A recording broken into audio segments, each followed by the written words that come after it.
Ocean gem, take me by the hand, lead me to the land That that you you understand.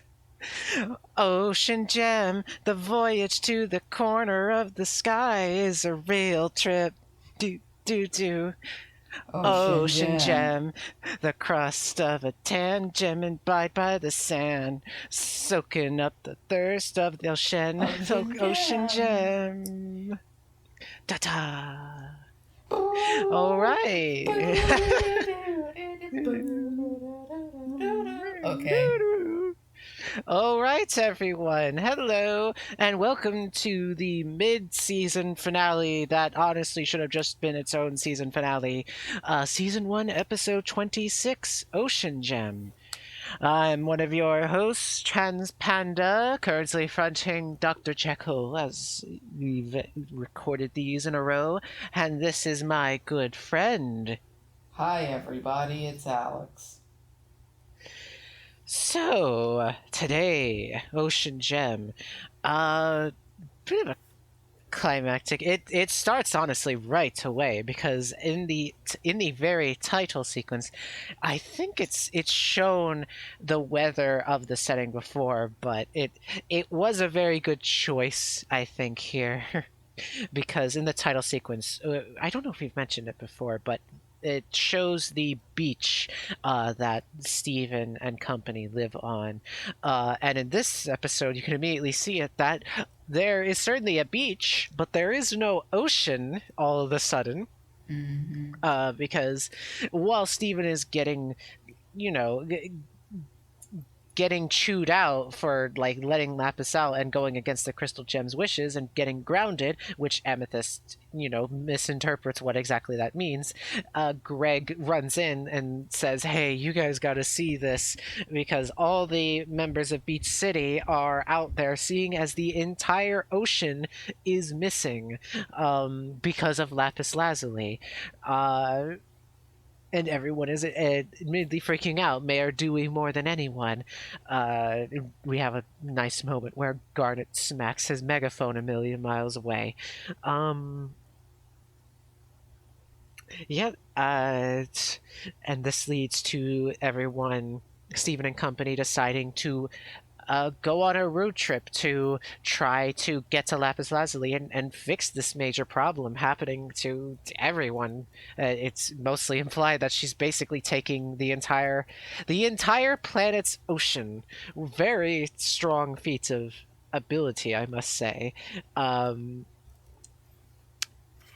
Steven gets ungrounded, and uh, Connie and Greg and Lion, who I don't know if it's implied in that exact moment is when Greg was aware that Lion exists, but it partially sounded like it from how Greg reacted. um, they get going over to where they think Lapis might be. And on this journey, first Greg tries playing some tunes, and Garnet immediately jumps out of the van, uh, barrel rolling across the newly formed beach desert. Uh, Cutting back to her just sitting on the top of the van for some reason, where Pearl reveals to Steven after he laments that gems shouldn't be fighting, they should be getting along, and Pearl drops the bomb that, much like humans, all gems don't get along and that they've been fighting for a long time.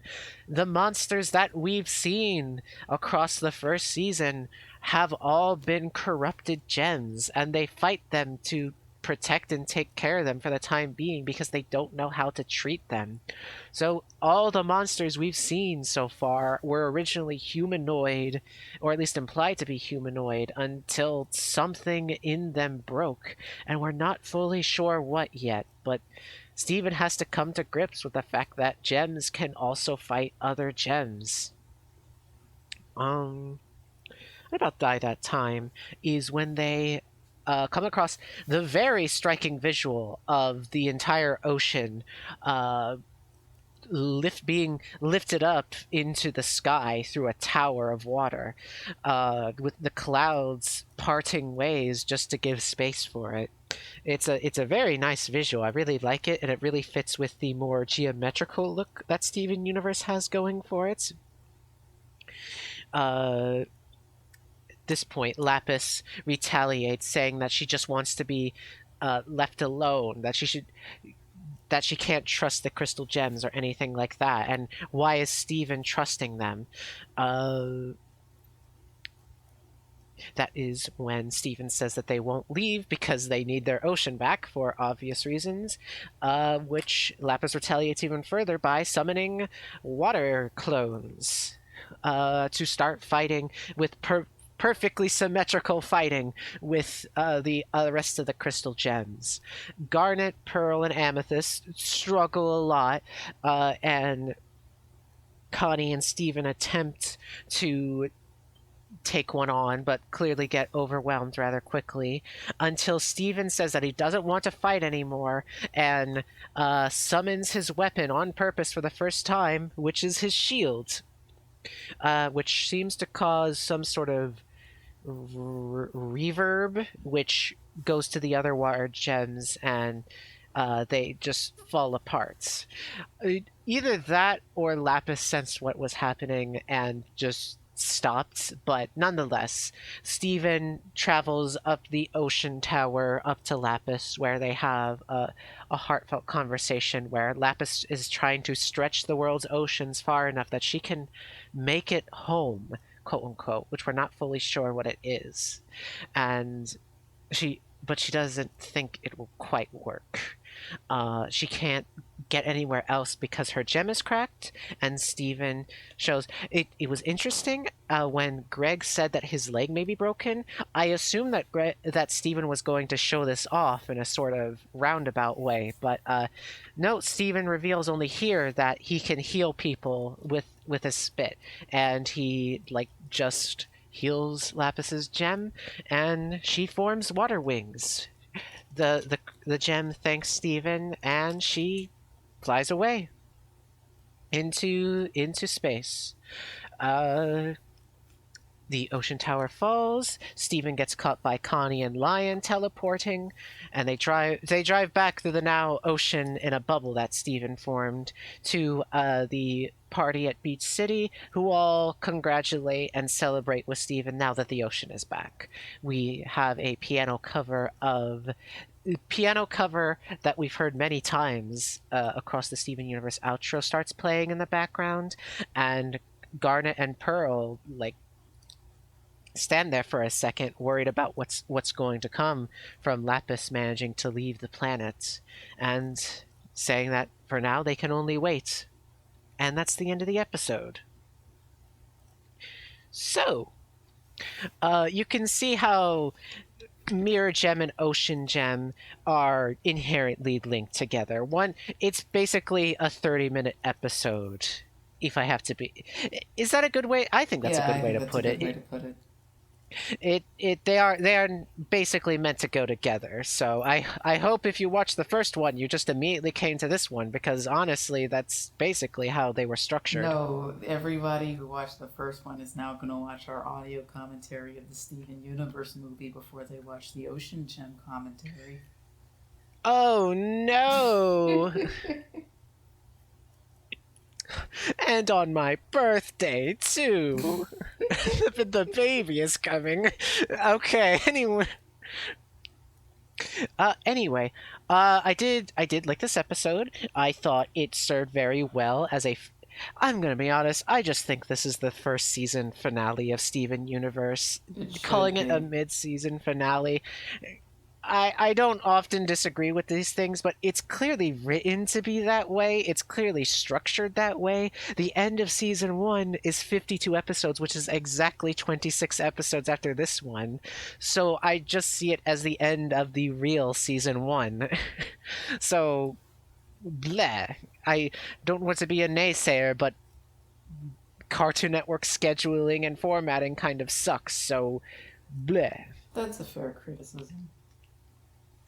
Um, but yes, I think water aesthetics is always something that gets to me a lot. I simply love the color palette. I love the cool blues, and I like a lot of the shading in this episode, especially near the end where there was this sort of almost pastel spacey hue when they were, well, up in space, of course. But it there was a lot of striking visuals in this episode, which was fitting of a season finale, I would say. um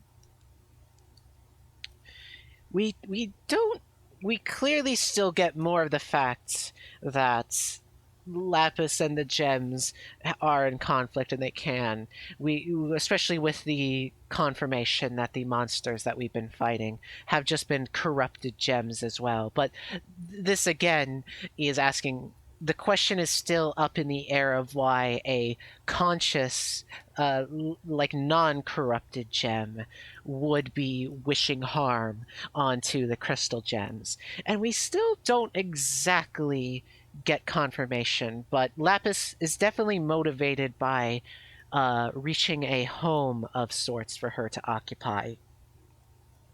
It seems, and clearly she's been wishing to do that for a while.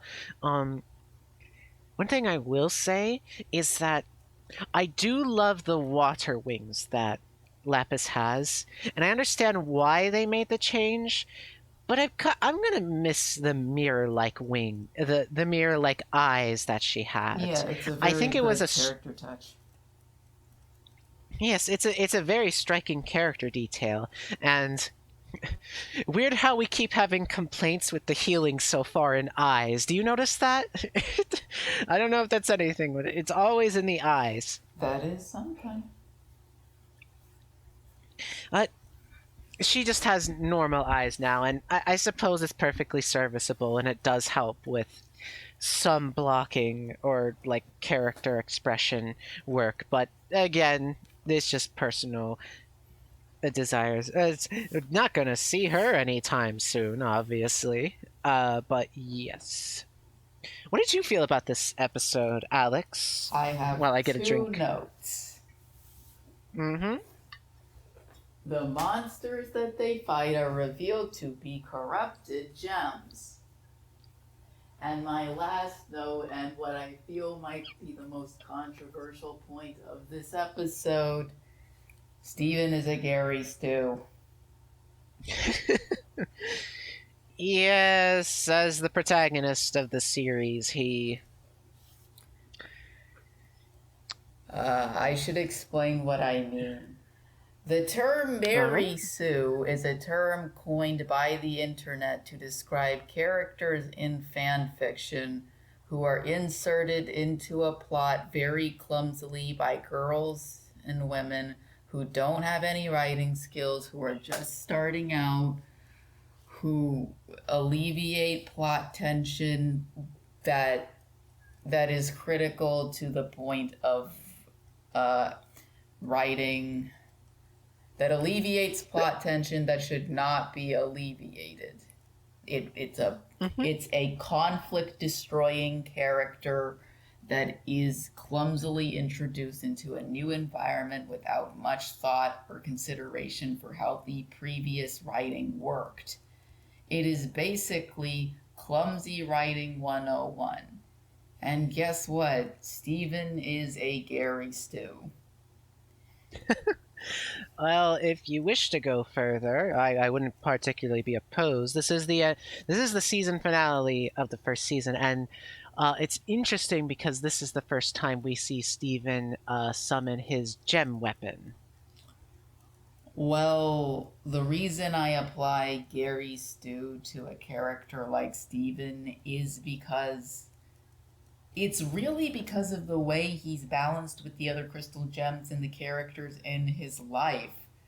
Like, earlier on in, like, the gem cheeseburger backpack, I was all like, you guys better get ready for this because Steven is gonna solve all of his problems and he's gonna be the messiah of this show. And it's gonna... He walked on water. He walked on water.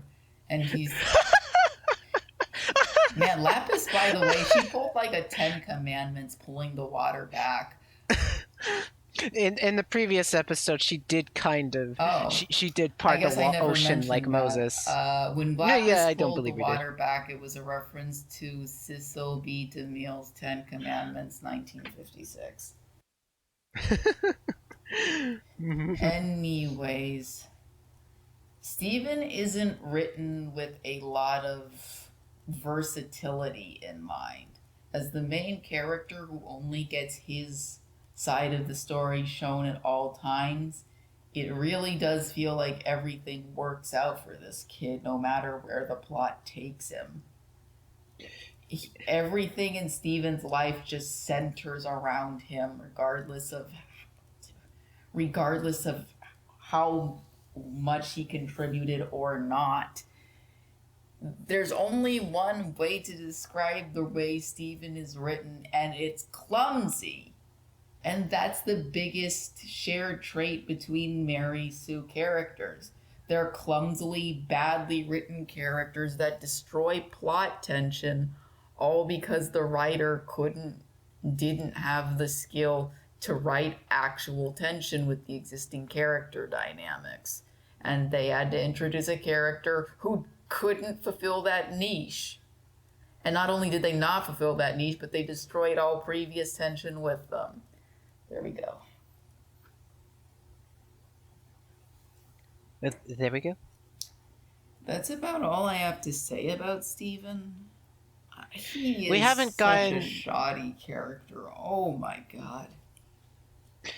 I think this is another casualty in the Stephen POV problem because once again we do see the crystal gems readily bodied by another antagonist, and Stephen seems to solve the issue with a single, not even using his weapon, just summoning his gem seems to make the enemies explode.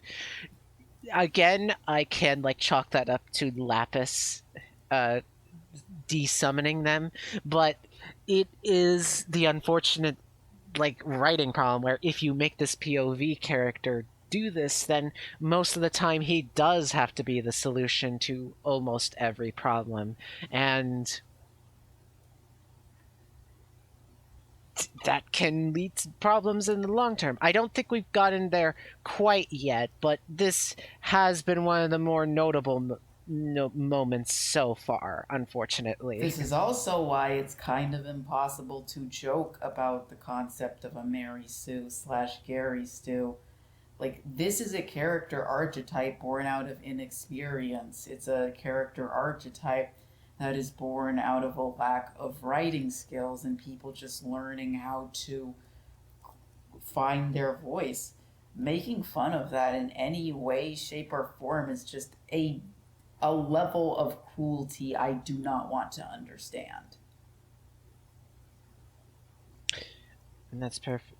That's true. The term also Mary Sue also almost 90% of the time gets applied to women characters who aren't even Mary Sues. That is also true because the internet does not know how to have a productive conversation about women in media. People have just used the phrase Mary Sue to slander a female character that they feel is badly written without trying to justify their arguments. So the handy tool of using Mary Sue to identify a common writing trope in beginner's work has now turned into a sexist buzzword. Which is deeply unfortunate because I would argue that there's plenty of Gary Stews out there, There are. and they're much more accepted because they are men. That is true. If you are a man, In media, it If is you are a if man, you are that's a right. man. Only plural systems am I going to accept as Gary Stews from now on. If you aren't Yu-Gi-Oh, if you aren't putting out that Millennium piece No. right now and getting the ghost of an old king to possess your body to wreck shop in children's card games, then I'm not going to accept any other form of Gary Stewism, and you can get right out. God. It's funny, because I'm gonna. Dragon Ball Z has been commonly cited as an inspiration for Steven Universe, and it's so funny because Goku isn't a Gary Stu at all. He's this extremely talented martial artist who likes fighting, but his flaws come in the fact that he likes fighting a little too much. Goku loves Goku's whole identity is built on being this martial artist to such an extreme degree that he is willing to put the entire world, his friends and family in danger and endanger the earth itself all for the opportunity to fight a strong opponent. Now that is a nuanced character. What are Steven's character flaws? He's just a learning child. And I'm gonna admit it. I'm just gonna say it. That's not a very interesting character flaw to have. In fact, Steven's problem is that he doesn't really have problems. He's just a kid who's learning. That's excusable. That is very excusable. But Steven doesn't really have flaws that define the kind of person he is. He's just this happy-go-lucky Jesus archetype who gets what he wants because he's the main protagonist. It's a bit frustrating to watch. They show him be naive, but it's rarely. Well, again, I didn't watch the end of the episode, the end of the series, but the naivete isn't can only go so far as your only real character flaw, or at the very least, like I said again, then with Connie, it's fun. It's funny because I actually liked the moment of showing Steven's naivete, but mostly because we were seeing it basically from Connie's POV, and I thought that was a good moment to take a step away from Steven and show that he is a flawed entity. This is actually something that I've had thoughts on for a while, and this is actually something we had a problem with the Adventure Time series as well, in Oh, that Finn. Oh boy, that is a character. yes. I'm not going to get into detail on that. If you know, you know. But simply put, it's difficult to let an audience understand that this character is flawed when you are experiencing it from the character's POV. Because the character is always like justifying their own actions to themselves because it's their inherent perspective on the matter and things. And it's kind of why it's important in narratives to allow to take a step back to show a different POV, not just for the methods of variance, but it's also to be able to show what a character is like when we're not seeing their perspective fully on the matter, when we are not like tiptoeing in their shoes at all times. It's not just because like wanting a breath of fresh air or something. It is also like a very good way to understand being alive itself, that everyone has different perspectives, that needs to be accommodated and accounted for, that they aren't you, and that you are different to them as well. You are an outside person to you. No matter what that you do, they will always never be able to connect to you fully That's as an true. entity. And it's probably why people feel that like Steven is a Gary Stu, is that we so rarely are allowed to see those moments that Connie got to see of him being naive and not seeing the reality of things, of what was happening. And uh, To take this back to Adventure Time for a brief moment, I do oh, truly. appreciate how Adventure Time in its later seasons became very, very comfortable with portraying Finn as a very flawed boy who was figuring things out. But the thing that really gets me about Finn is that, well, it's a very similar problem to Steven. We're just trapped in Finn's perspective for basically the entire show. You don't really get to see him from an outsider's point of view. So when he does a thing that the show is very clearly identifying as bad, you might not understand this if you're trapped in Finn's perspective. That's why it is just so important to be able to take a step back from the main characters of your show to be able to frame them as people who can do things wrong. Indeed, and I can Hold on a second. understand. And this is Oh, okay. especially like this is especially true when it comes to the way he treats Princess Bubblegum. Like Yeah. his and Princess Bubblegum's relationship is incredibly strange. It's incredibly um weird. Princess Bubblegum even knows it's weird. She and here's the thing, she is somewhat complicit for him developing the feelings that he does. You can chalk it up to early writing decisions, or more likely you can chalk it up to her taking advantage of a kid who's willing to do whatever he wants for her to protect her political interests, which retroactively does seem to be the case, but only if you take this from a retroactive perspective. Like Princess Mhm. Bubblegum is definitely not innocent in their relation, in their very strange friendship. But Finn is also at fault too. It's about learning to recognize how two people can so badly. Oh, I said the F word. Holy crap. Well, It is time to bring out this abused little doll once again.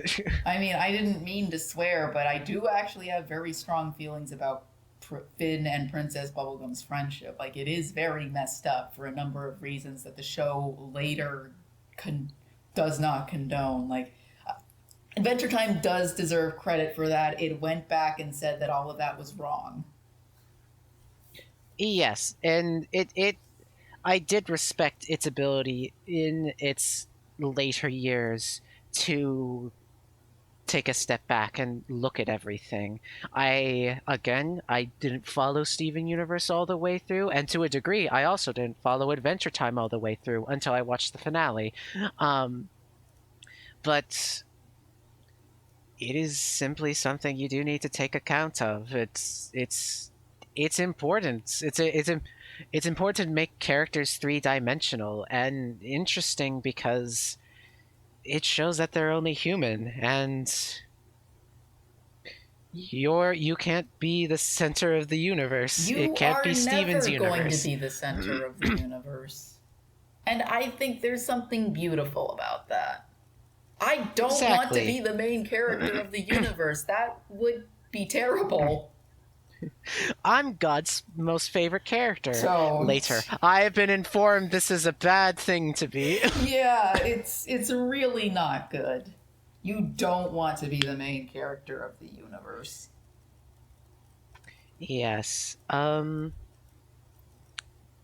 still, I did still we did still like this episode personally.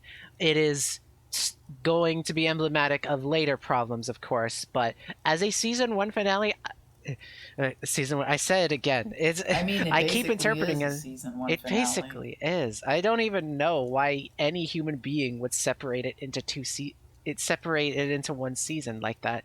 But I think this is very serviceable as a season finale of sorts. I think this does it work. It wraps everything up. If things I could very easily imagine a world where Steven Universe kept going and everything we just mentioned was just happenstance and it was just growing pains of the first season. You understand? Yeah. The first couple of seasons. But we'll get to it where we get to it, and we'll see where we're feeling on it. But at the moment, it was a it was Steven's universe, and they were all living in it. Is what I would like to say about this quote unquote season finale. Well, it shouldn't be Steven's universe because it would be a lot healthier for him if it wasn't. Good points. But I think that's all I have to say about this episode. Well, I've actually been holding those thoughts on Steven for probably a decade now. Like, I have to emphasize that I don't hate Steven as a protagonist. He is just badly, badly executed. Honestly, I think he's one of the weakest protagonists Cartoon Network has to offer. He is a fine character who suffers from overuse, like the car that I won't not turn off or I something. don't even know if I would say that. I just think the show doesn't know how to use him. All right. Well, we'll see how that develops as it keeps going. I'm glad you shared that thought with us because we will consider it as we keep going. I don't think I'm quite there yet. I can feel an inkling of Stephen POV fatigue settling in, but I still do like Stephen in this first season No, generally. I like Steven, but I Oh no, don't yes, yes, think the sorry. show handles him well. All right. I think we can call it there. Yep, I can't. I don't think I have much more to say. Yes, so, uh, well, that was Ocean Gem, everyone. Basically the season one finale, and next episode will be the first episode of not season two, but season one, episode 27, House Guest. Uh, as usual, this is Trans Panda fronting Jekyll at the moment. Uh, you can find us at Trans Panda Art on Tumblr and Twitter.